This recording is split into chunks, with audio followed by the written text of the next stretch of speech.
Nah, saya perhatikan ada dua cara untuk menguji orang. Yang pertama lewat penderitaan.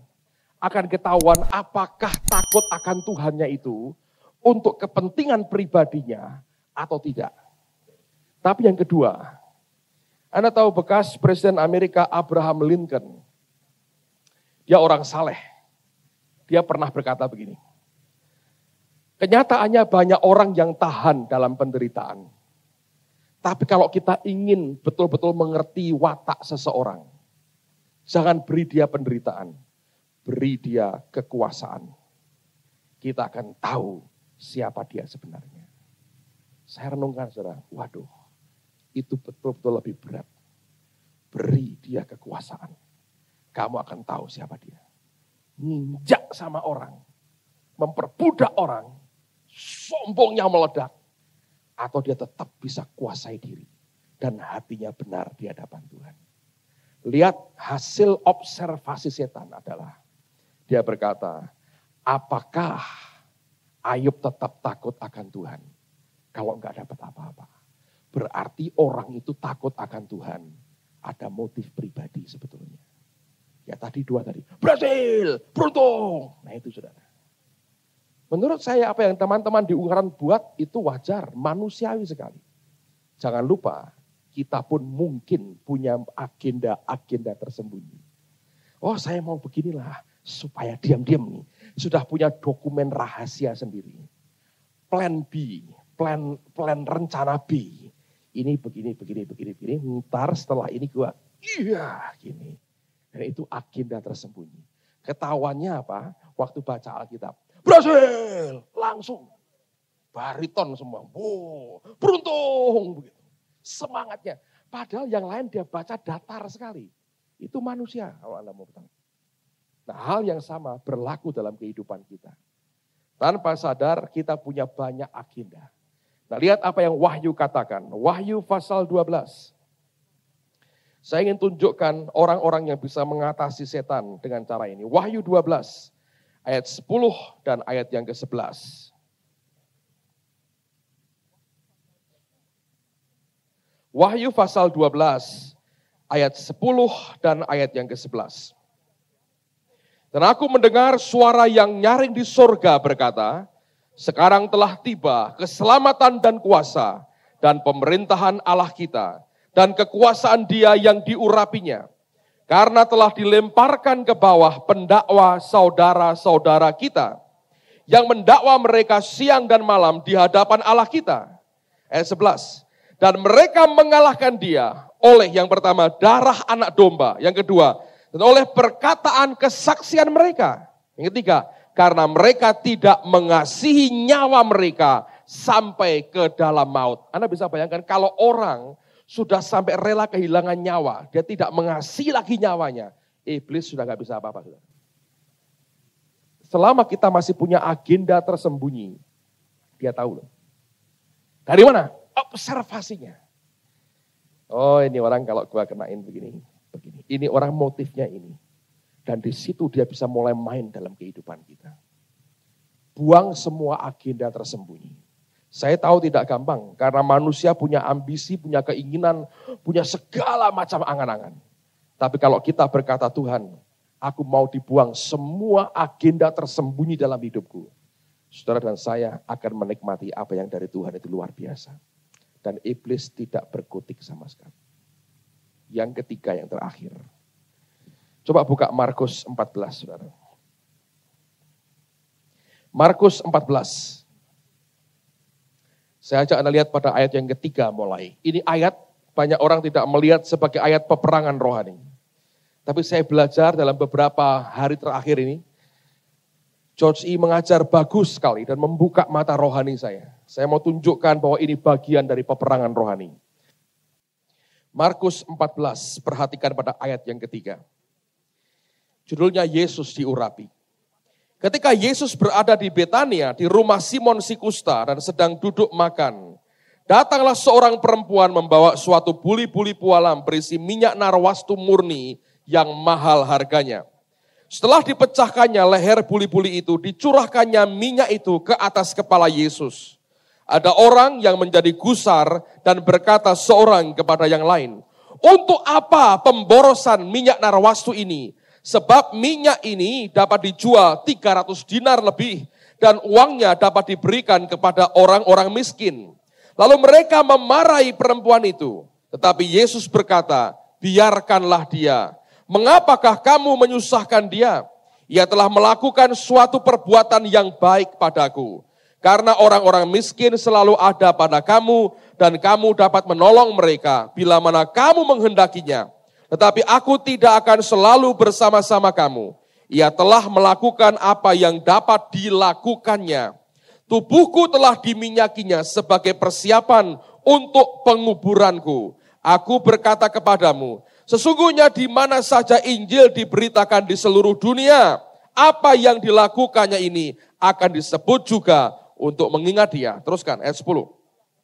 Lalu pergilah Yudas Iskariot, salah seorang dari ke-12 murid itu, kepada imam-imam kepala dan dengan maksud untuk menyerahkan Yesus kepada mereka. Mereka sangat gembira waktu mendengarnya dan mereka berjanji akan memberikan uang kepadanya. Kemudian ia mencari kesempatan yang baik untuk menyerahkan Yesus. Nah, dengar dulu saudara. Banyak orang tidak tahu bahwa ini juga bagian dari peperangan rohani. Nama Betania itu artinya house of poverty, rumah miskin. Poverty itu miskin atau kemiskinan. Rumah kemiskinan atau rumah miskin, house of poverty. Dan memang daerah itu daerah miskin sebetulnya ya. Dan orang-orangnya hidup dalam kemiskinan.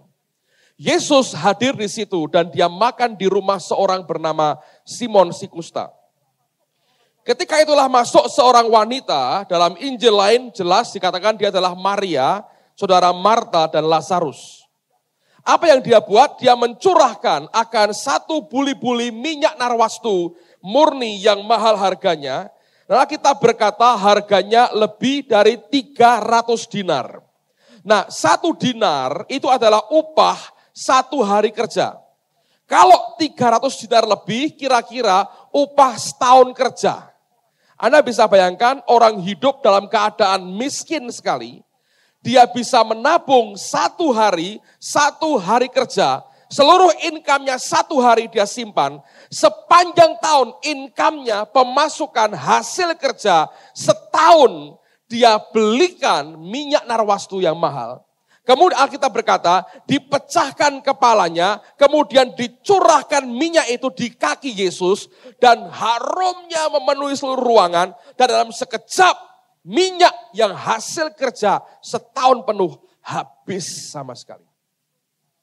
Langsung para murid berkata, marah berkata, ini pemborosan, untuk apa kayak begini?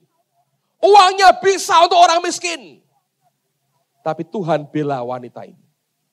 Saudara tahu, pembelaan Tuhan sebetulnya oleh karena Allah melihat di tengah-tengah tekanan roh kemiskinan dibutuhkan tindakan yang berkebalikan dengan yang biasanya kemiskinan lakukan. Dan ketika tindakan itu diarahkan kepada Allah, hasilnya luar biasa. Tapi sekaligus dari mana kita tahu di peperangan rohani? Begitu wanita ini punya terobosan rohani berhasil, bam! Dia berikan yang lebih baik dari orang duga. Dia korban begitu banyak. Nah, kemiskinan mengajar kita berhemat. Kemiskinan mengajar kita untuk kikir. Kemiskinan mengajar kita tidak peduli orang lain. Kemiskinan mengajar kita tidak berani memberi. Kemiskinan mengajar kita untuk hidup sehemat-hematnya. Kemiskinan mengajar kita jangan memberi apa-apa. Tapi Maria lakukan yang sebaliknya. Dia pecahkan buli-buli itu. Hasil setahun kerja, dia tumpahkan habis. Itu terobosan rohani, saudara. Nah, apa yang terjadi? Begitu setannya dihancurkan, masuk ke Yudas. Langsung keluar kerasukan setan, dia jual Yesus. Betul nggak, saudara? Dari mana bisa seperti itu? Itu peperangan rohani.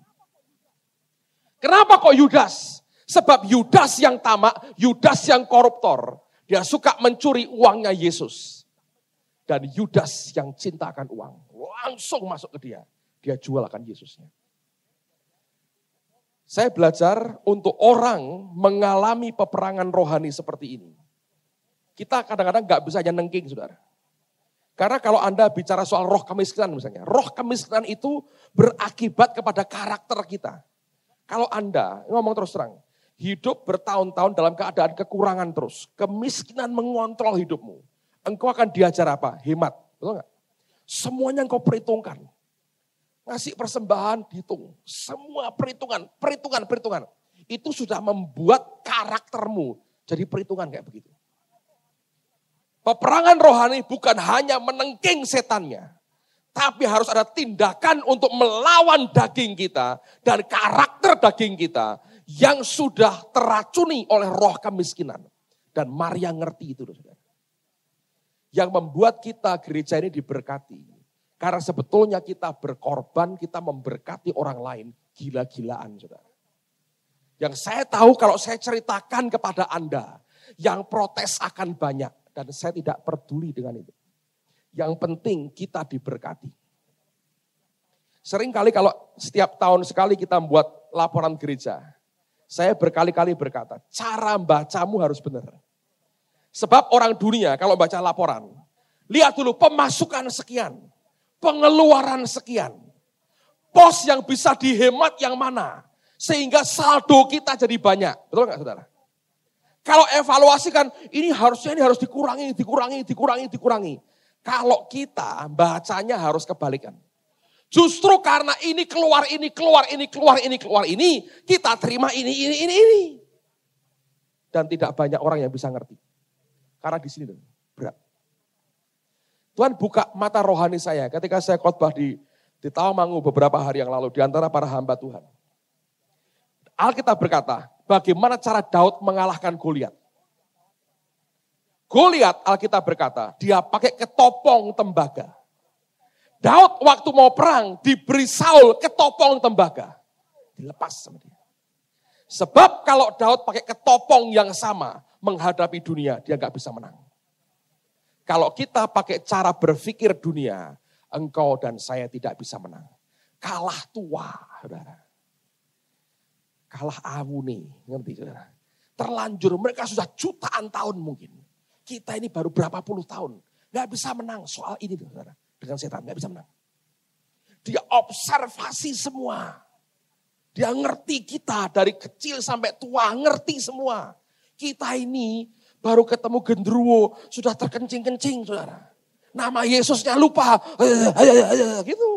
Gimana mau perang? Gak bisa. Makanya kalau pakai ini terlalu kuat seperti cara dunia berpikir, engkau gak bisa menang. Maria ngerti apa yang harus dia buat. Dia pecah kemiskinannya. Dengan cara apa? Dia korbankan yang orang berkata, gila kamu Maria. Waktu dia lakukan itu Tuhan berkata apa? Kemana saja Injil diberitakan, yang dia lakukan akan disebut untuk mengingat dia. Luar biasa. Belum pernah Tuhan buat penghargaan seperti itu. Tapi kepada wanita ini dia berikan penghargaan. Sebab itu peperangan rohani. Yang protes kena setannya. Yudas keluar kerasukan setan dan dia jual Yesus.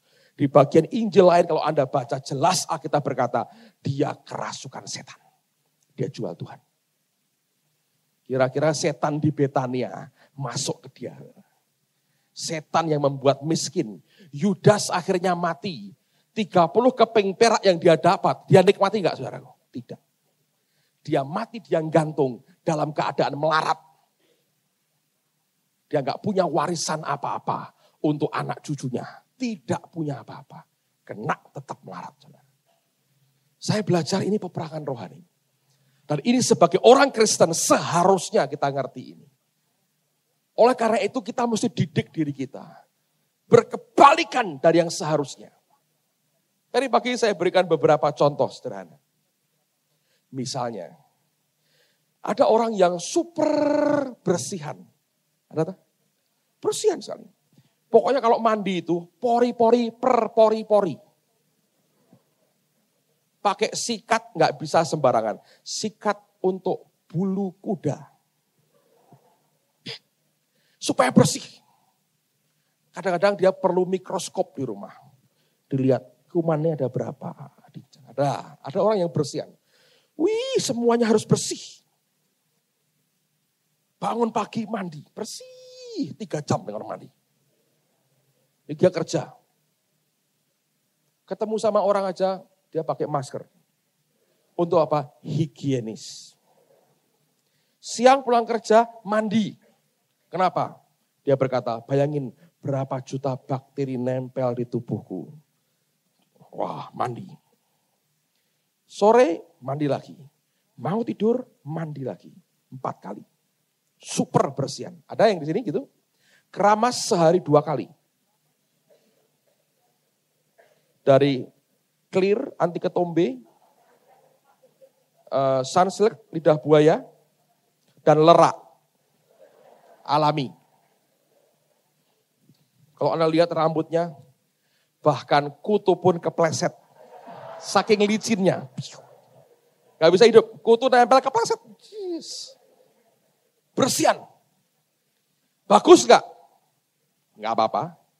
Tapi tanpa sadar dia memberhalakan tubuhnya. Betul gak? Lalu gimana dong kalau Tuhan berkata, bawa jiwa ke Tuhan, misionari. Itu membuat Allah gak bisa bergerak banyak. Berhalanya tubuhnya. Nah orang begitu perlu kumpul dengan orang yang kalau mandi sedih.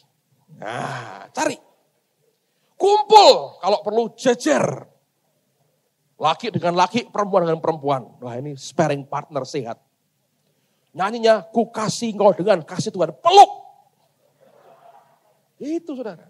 Paksa dagingmu.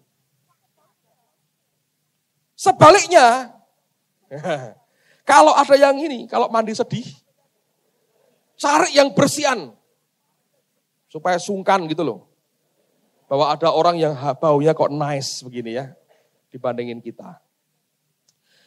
Ada orang yang susah kalau ditegur. Diomongin sedikit sakit hati. Diomongin sedikit sakit hati. Anak kan ngerti. Aduh aku udah kok gampang sakit hati ya. Cari orang yang paling tengi saudara. Dan cerewet. Komentar terus. Baju kuning komentar. Baju hitam komentar. Kok berkabung. Baju putih komentar. Kok kayak pendeta nih. Dikomentari terus, cari yang begitu. Tidak bisa ditengking, saudara. Lawan. Ngerti? Yang begini itu, ditengking gak bisa. Gak bisa. Harus dilawan. Ada orang yang hobinya dipuji-puji. Cari orang yang sukanya jelek-jelekin. Jangan cari yang suka muji-muji, percuma. Cari yang suka jelekin. Selalu kalau lihat itu sisi negatifnya. Kalau film itu negatif, tok kelihatannya. Ada loh, gitu. Ada. Calon nabi biasanya begitu. Mungkin kalau sudah bertobat kelak. Lihat orang dosanya sing ketok. Kebaikannya ya sudah baik untuk apa diurusi katanya. Ini aku lihat dosamu. 99 kandang biarin tinggal. Cari domba yang hilang. Jadi kalau ketemu yang begini Anda nikmat saudara. Tidak pernah ketok api, elek tok. Itu bagus. Daripada kita dipuji terus kan. Tahu-tahu kita ngeblak gak bisa apa-apa. Ada loh saudara. Tuhan itu pakai banyak cara. Dan itu ada bagian-bagian yang kita mesti paksakan diri kita. Kalau ada orang yang kalau makan itu harus bersih. Piringnya harus gitu.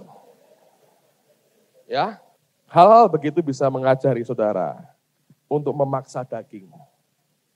Semua yang higienis bagus saudara. Tapi kalau Anda sampai over, Anda bisa menghina orang lain. Diajak makan, maaf ya. Anda bisa menghina orang lain. Anda bisa diajak makan, Anda bisa bilang, permisi ya, lihat dapurnya boleh. Bisa loh. Saudara. Sampai titik ketebalan istilahnya George E. muka badak. Bisa. Kulit badak, bukan kulit durian. Anda bisa menghina orang lain. Standar yang engkau tetapkan untuk dirimu sendiri. Yang engkau buat begitu hebat. Kalau engkau pertahankan begitu, sambil engkau pikir engkau sudah bagus, engkau bisa menghina orang lain. Ya kan, saudara? Allah tidak mau kita terikat dan merendahkan orang lain oleh karena apa yang kita buat. kita perlu belajar. Apapun yang kita tidak mampu, paksa itu. Karena itu sebetulnya membuat hidup kita makin terbelenggu. Saya belajar. Maria lakukan yang luar biasa. Roh kemiskinan di Betania. The house of poverty. Roh kemiskinan, rumah kemiskinan. Di rumah kemiskinan, dia pecah buli-buli itu. Dia tuangkan. Apa hasilnya? Yesus berkata, kemanapun Injil diberitakan, apa yang dia buat akan terus disebut untuk mengingat akan dia. Perlu hidup yang menyerah kepada Tuhan. Ayat yang terakhir sebelum kita selesai. Mazmur pasal yang ke-22. Mazmur pasal yang ke-22.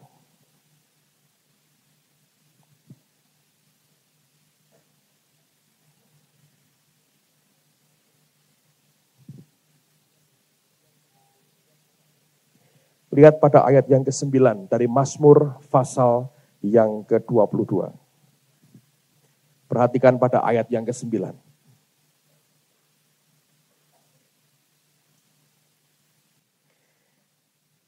Mari kita baca sama-sama ayat yang terakhir ini. Mazmur 22, ayat yang ke-9. 2, 3. Ia menyerah kepada Tuhan. Biarlah dia yang meluputkannya. Biarlah dia yang melepaskannya. Bukankah dia berkenan kepadanya? Allah berkenan kepada orang yang apa? Menyerah kepada dia. Kalau kita mengerti bahwa inilah bagian dari peperangan rohani, saya percaya kita akan lakukan seperti yang Tuhan instruksikan. Tidak ada orang yang ingin kalah dan terus konyol dalam kekalahannya. Saya berdoa kita akan keluar sebagai pemenang. Amen. Tutup Alkitab saudara. Terima kasih Tuhan. Lebih baik satu hari di pelataranmu daripada 1000 hari di tempat lain.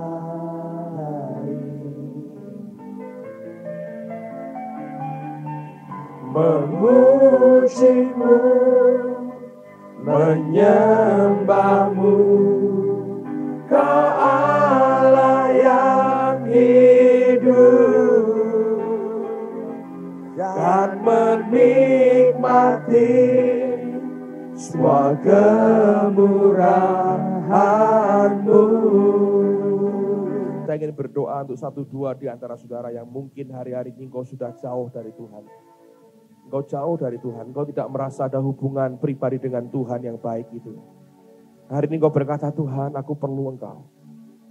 Mungkin engkau sudah lama undur dari Tuhan, mungkin selama ini engkau sudah jauh, engkau merasa jauh dari Tuhan. Tidak ke gereja sudah cukup lama, engkau jauh dari Tuhan, engkau sadar engkau jauh dari Tuhan. Hari ini engkau merasa seperti ada tangan yang menarik hatimu, ada kekuatan yang menarik hatimu untuk berkata, balik kepadaku anakku, balik kepadaku, balik kepadaku. Hari ini Tuhan Yesus yang sudah mati dan bangkit buat kita sekalian ingin supaya Anda kembali kepada Tuhan.